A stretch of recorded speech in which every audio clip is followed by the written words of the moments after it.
Recetera Médica, señores, y el día de hoy tenemos la oportunidad de conversar sobre la salud de nuestros niños, la salud de nuestros pequeñines, de la mano de la doctora Soledad Alonso en el día de hoy. Buenos días, doctora, ¿cómo está usted? Muy buenos días, Amauris. Muy buenos días a todos aquí en cabina y a todas las personas que nos escuchan con la responsabilidad de informarse y saber cuándo las cosas se hacen de la manera correcta y hacer de su estilo de vida cada vez más saludable para tener una vida mucho más bonita, más placentera, con menos problemas de salud y llegar a viejitos con la mejor manera posible. Así es, así es. Bueno, señores, siempre las personas nos están preguntando a lo largo del programa, después que concluye el programa, ¿dónde encontramos al doctor? ¿Dónde encontramos a la doctora? Bueno, en el caso de la doctora Alonso, la doctora Soledad Alonso, psiquiatra, ¿ah?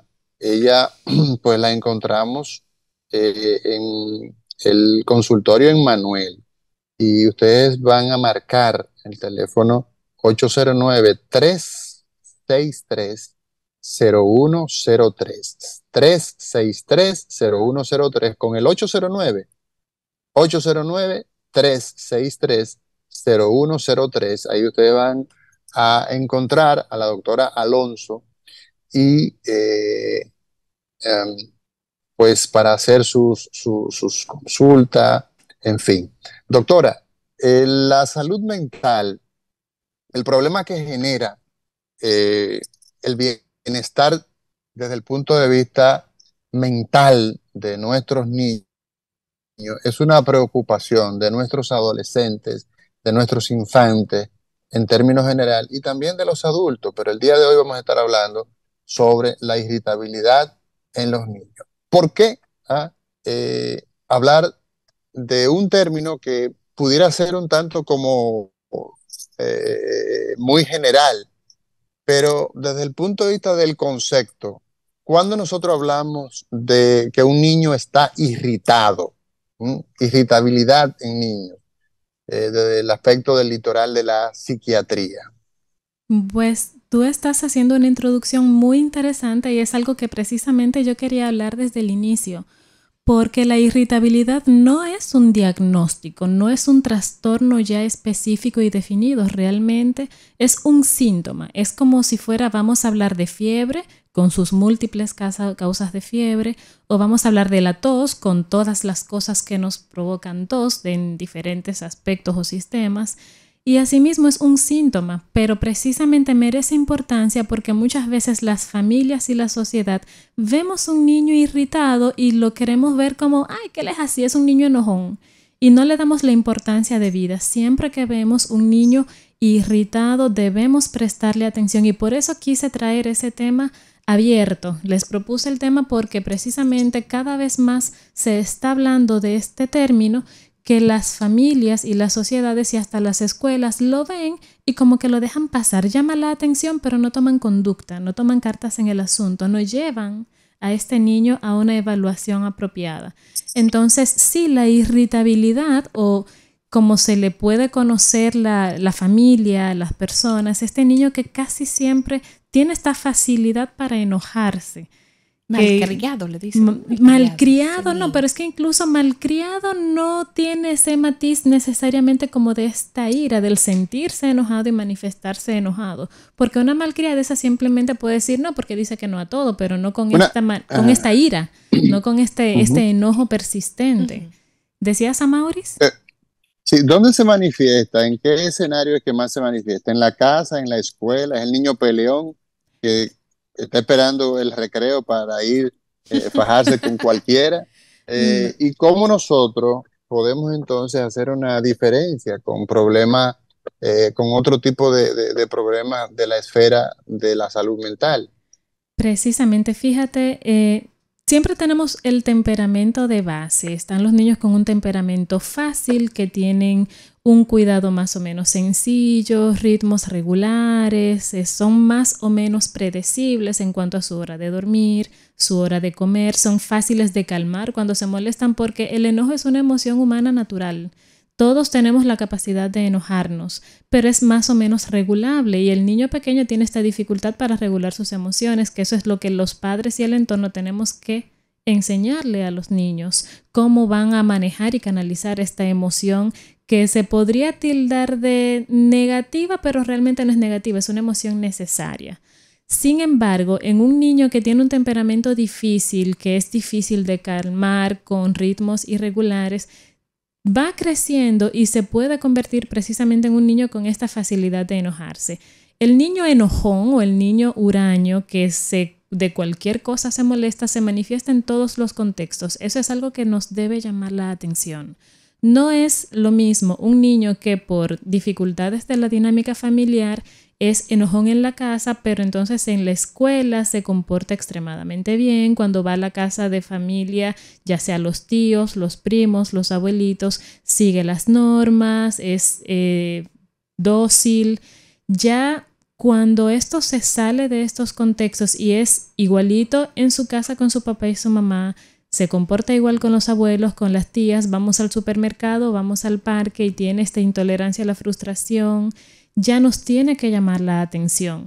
Repito, el enojo es una emoción válida, es una emoción natural, todos tenemos la capacidad de sentirla, pero no es tan frecuente que este niño sea constantemente la mayor parte del día, todo el tiempo, vulnerable a que todo, como le decimos en buen dominicano y para que nuestros oyentes lo escuchen así de esta manera, como decimos, todo le hiede y nada le huele, que todo lo que pasa le provoca molestia, todo lo que pasa le provoca enojo. Y esto lo podemos ver desde niños chiquititos y nos tiene que llamar la atención porque es un síntoma, como bien decía al principio, y nos tiene que orientar a buscar qué más está pasando con este niño, qué otras cosas asociadas tiene de diferentes patologías para poder investigar y decir qué es lo que está pasando con él. Entonces usted ha hecho énfasis ya 2 veces de que la irritabilidad es un síntoma. ¿Síntoma de qué tipo de condiciones para ir entonces ya ahí acomodando las ideas? Vamos a irnos desde lo más simple hasta lo más complejo. Okay. Increíblemente, un niño que no duerme bien se puede poner irritado. Entonces, en estas familias donde no hay una estructura de rutinas, donde estamos demasiado flexibles, que el niño tiene el horario de dormir que quiere y la familia lo deja dormir hasta, o sea, no lo pone a dormir y lo deja despierto hasta altas horas de la noche, pero a la mañana siguiente hay que levantarlo para el colegio y la mamá y papá tienen que irse a trabajar corriendo. Ese niño tiene este déficit de sueño, puede estar irritable a lo largo del día y se puede sostener durante muchos días, durante incluso semanas y también meses, esta deuda de sueño y el niño puede estar irritado. Okay. Entonces, son de las cosas que tenemos que evaluar. Un niño que orgánicamente no está bien, por ejemplo, que está enfermito, que tiene otro tipo de alteraciones, incluso hay medicamentos que pueden predisponer a que el niño se sienta irritable, que esté con mayor predisposición a sentir enojo, a sentir esta incomodidad. Estas son de las cosas que son más sencillas, evaluando desde ahí cómo está su ritmo de sueño, cómo está su ritmo de alimentación, cómo están las cosas en casa. Otra cosa muy frecuente, el maltrato infantil, que siempre tenemos que traerlo en la mesa. Una familia con una dinámica disfuncional donde hay peleas entre los padres, donde está expuesto a violencia en sus múltiples contextos, incluso que no lo tocan de manera directa al niño.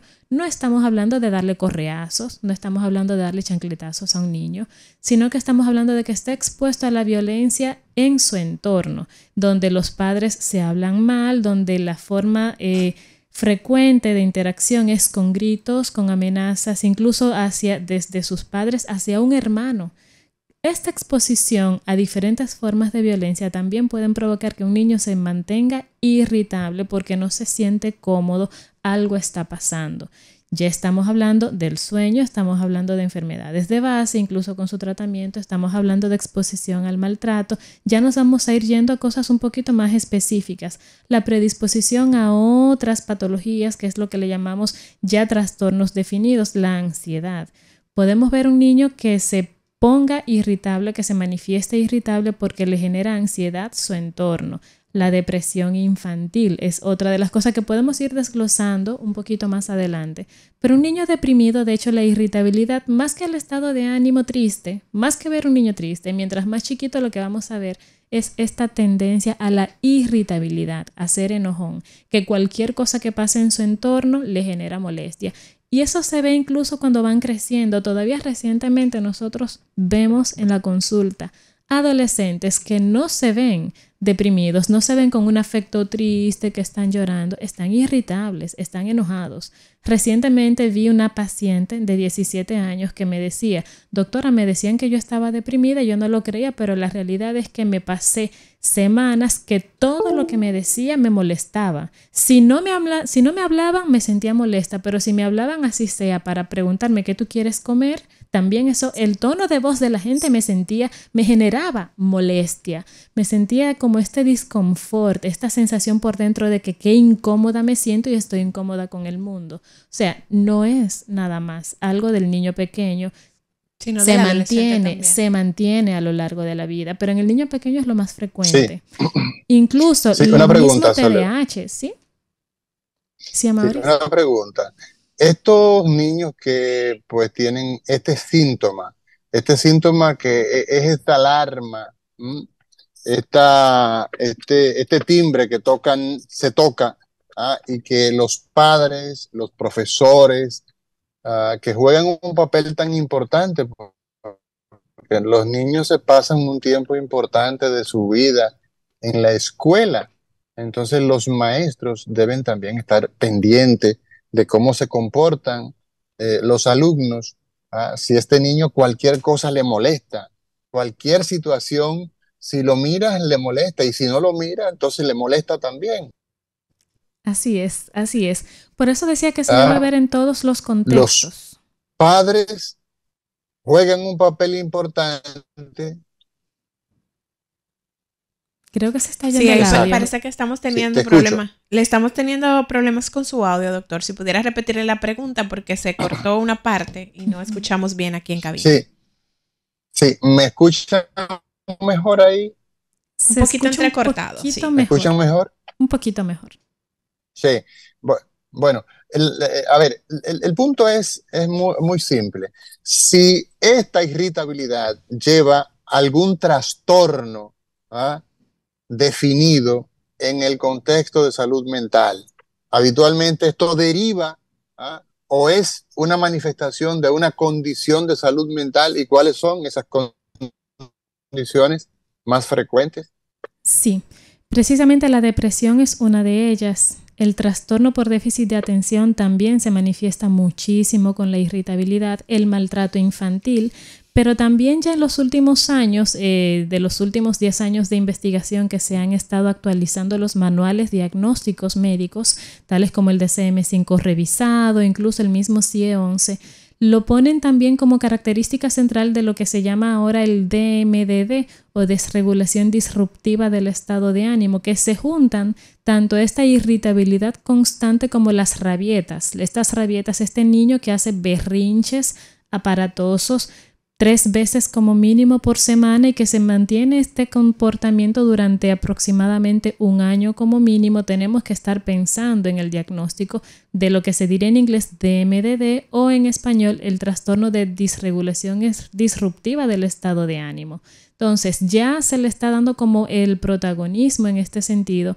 Pero hay muchos estudios que se han estado realizando. Por ejemplo, cuando se estudian niños con irritabilidad, se ha demostrado que a lo largo del tiempo, cuando en ese momento todavía no hay características muy claras para relacionarlo a un diagnóstico definido, más adelante cuando se hacen estos estudios longitudinales, es decir, que se siguen por 3 años, 5 años, 10 años, se ha demostrado de que se relacionan mucho con la depresión unipolar. Es decir, que ese niño que tiene 5 años, 4 años, 7 años y está con el estado de ánimo persistentemente irritable, que no me orienta hacia otras cosas, más adelante aumenta la posibilidad de que desarrolle una depresión unipolar, que podríamos decir que estuvo avisando desde un principio, porque por eso insisto, es ese timbre de alarma que tenemos que estar pendientes de que algo no anda bien, que tenemos que prestar atención. Entonces, por eso es que debemos llevar al niño tanto a una evaluación, incluso a un seguimiento terapéutico para que regule sus emociones. Algo que se ha estado hablando mucho de manera internacional, fíjate que tuve la oportunidad recientemente, hace apenas 15 días, de estar en 2 congresos internacionales, tanto en Paraguay como en Nueva York, es precisamente que se le está tratando de dar mayor protagonismo a las familias y a los padres que son los responsables de ir modelando la conducta de los niños, porque los niños aprenden cómo los papás reaccionan ante los estresores de su entorno. Claro. Y los papás deben ser los que le den esta contención a un niño que, repito, todas las emociones son válidas, pero debemos enseñarles a cómo canalizar de una manera apropiada todas estas reacciones. Por ejemplo, puedes sentir enojo porque querías hacer algo y no te lo permitimos porque no era seguro para ti en ese momento. Ok, tienes derecho a sentirte enojado, tienes derecho a sentirte triste, pero no tienes derecho a patearme, a lastimarme, a arañarme, a morder o a lanzar y romper objetos. Esas son las conductas que el entorno debe enseñarle a un niño en cuanto al modelado y cómo canalizar sus emociones. Entonces, vemos a un niño que está irritado de esta manera y que el entorno, el contexto no le da el soporte adecuado, y eso es lo que tenemos que estar cada vez más dando la voz de alarma a los padres si ven que sus niños tienen este tipo de comportamientos. En primer lugar, prestarle atención. Sí. Segundo lugar, darle contención. Tercer lugar, vamos a ver qué más está pasando, si tiene alguna otra cosa que me puede estar provocando esta condición. Si tiene una depresión, hay que darle manejo. Inicialmente puede ser solamente psicoterapia. Si la psicoterapia no funciona, se suma el tratamiento farmacológico. Si tiene una irritabilidad junto con un TDAH, trastorno por déficit de atención e hiperactividad, se le da su tratamiento con psicoestimulantes, el tratamiento multimodal de otros recursos, apoyo psicopedagógico, rehabilitación neurocognitiva, una serie de cosas que son herramientas que le vamos a dar a este niño que nos alarmó con este comportamiento irritable, predisposición a la ira, que le debemos prestar atención. Así es. Bueno, en este momento vamos a hacer una breve pausa y al regreso, pues seguimos esta conversación súper interesante y muy útil para las familias que nos escuchan en esta mañana. Así que les motivamos a que permanezcan en sintonía. Regresamos en breve.